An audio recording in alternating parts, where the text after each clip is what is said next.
अस्सलाम वालेकुम वीवर्स, मियां सलमान एक बार फिर अपने चैनल गार्डन्स ऑफ ईडन पर खुशामदीद कहता है। दोस्तों, आज मैं आपके लिए विंटर सीज़न प्लांट फ्लक्स पर बहुत शानदार वीडियो लाया हूँ। दोस्तों, इस वीडियो में मैं आपको स्टेप बाय स्टेप बताऊंगा कि इसका बीज कब और कैसे लगाना है, पनीरी कब लगानी है और इसके क्या प्राइस होती है, और अगर हमने इसकी कटिंग लगानी है तो क्या इसकी कटिंग लगती भी है कि नहीं, और कौन से पॉट का इस्तेमाल करना है।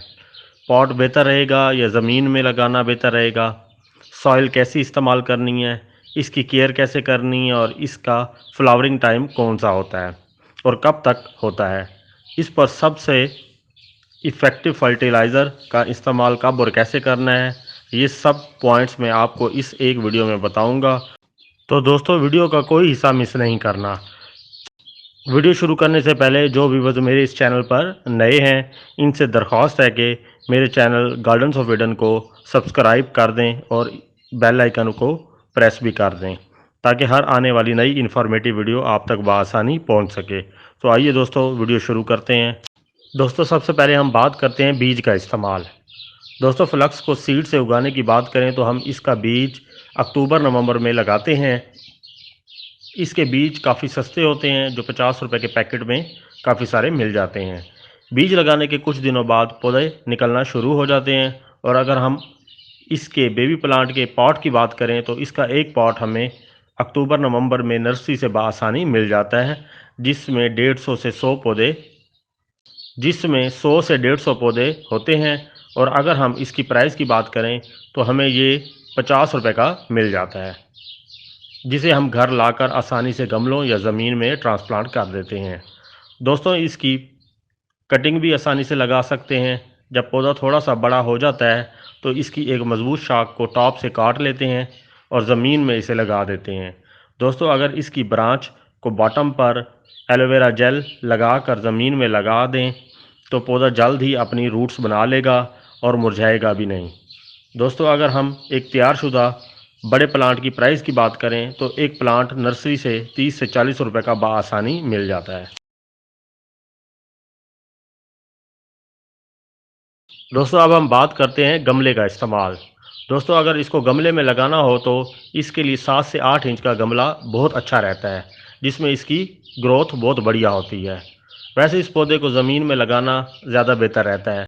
लोग इसे दरख्तों के तने के इर्द गिर्द सर्कल में लगाना ज़्यादा पसंद करते हैं, जिसमें इसकी खूबसूरती बहुत होती है।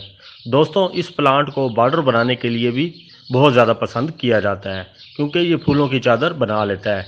मतलब सरफेस को हज़ारों फूलों से कवर कर लेता है, जो कि बेहद खूबसूरत लगता है। दोस्तों, अब हम बात करते हैं मिट्टी का इस्तेमाल।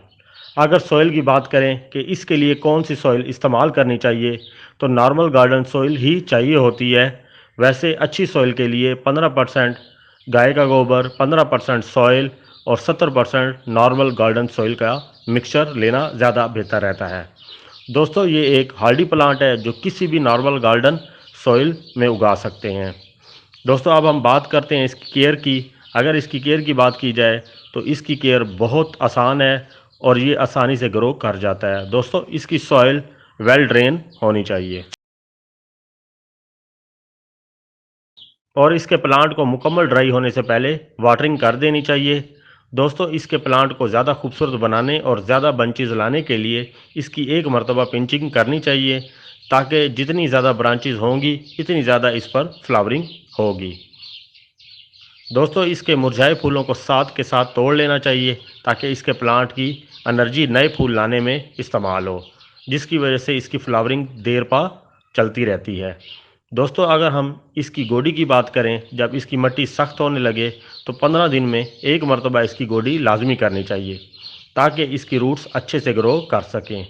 लेकिन गोडी करते वक्त ध्यान करना चाहिए कि इसकी रूट्स डिस्टर्ब ना हो।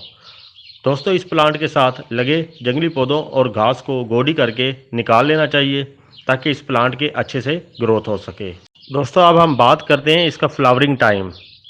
अगर हम बात करें कि किस मौसम में यह फ्लावरिंग करने लग जाता है, तो जनवरी से अप्रैल तक, सम टाइम मई तक इसकी खूबसूरत फ्लावरिंग होती रहती है। दोस्तों एक प्लांट पर सैकड़ों फूल लगते हैं जो बेहद खूबसूरत होते हैं। इसमें काफ़ी खूबसूरत रंग और शेड्स के फ्लावर होते हैं, जैसा कि आप इस वीडियो में देख रहे हैं। दोस्तों अच्छे फर्टिलाइज़र के इस्तेमाल से इसकी फ्लावरिंग में काफ़ी ज़्यादा इजाफा हो जाता है। दोस्तों अब हम बात करते हैं कि कौन सा फर्टिलाइज़र इसके लिए इस्तेमाल करना चाहिए। प्लांट लगाने के 15 दिन के बाद डीएपी फर्टिलाइज़र का इस्तेमाल करना चाहिए, जिससे इसकी रूट्स तेज़ी से फैलती हैं और प्लांट अच्छे से ग्रो करता है। दोस्तों इसको हर 15 दिन के बाद डीएपी फर्टिलाइज़र एक मरतबा लाजमी देना चाहिए। ज़्यादा फर्टिलाइज़र भी नहीं देना चाहिए कि पौधे जल जाएं। 7 से 8 इंच के पॉट के लिए 7 से 8 दाने डीएपी फर्टिलाइज़र के काफ़ी रहते हैं। इससे ज़्यादा फर्टिलाइज़र का इस्तेमाल पौधे को जला देगा। फर्टिलाइज़र देने के बाद पॉट को अच्छे से पानी से भर देना चाहिए ताकि फर्टिलाइज़र रूट्स तक पहुंच सके और रूट्स की अच्छी ग्रोथ हो सके। दोस्तों ज़्यादा फर्टिलाइज़र भी नहीं देना चाहिए कि पौधा जल जाए। दोस्तों ज़्यादा फ्लावरिंग के लिए एक आध मरतबा यूरिया फर्टिलाइज़र का इस्तेमाल बहुत कमाल रिज़ल्ट देता है। वीडियो अच्छी लगी हो तो चैनल को सब्सक्राइब कर दें और कमेंट में अपनी राय का इज़हार लाजमी करें। Thanks for watching.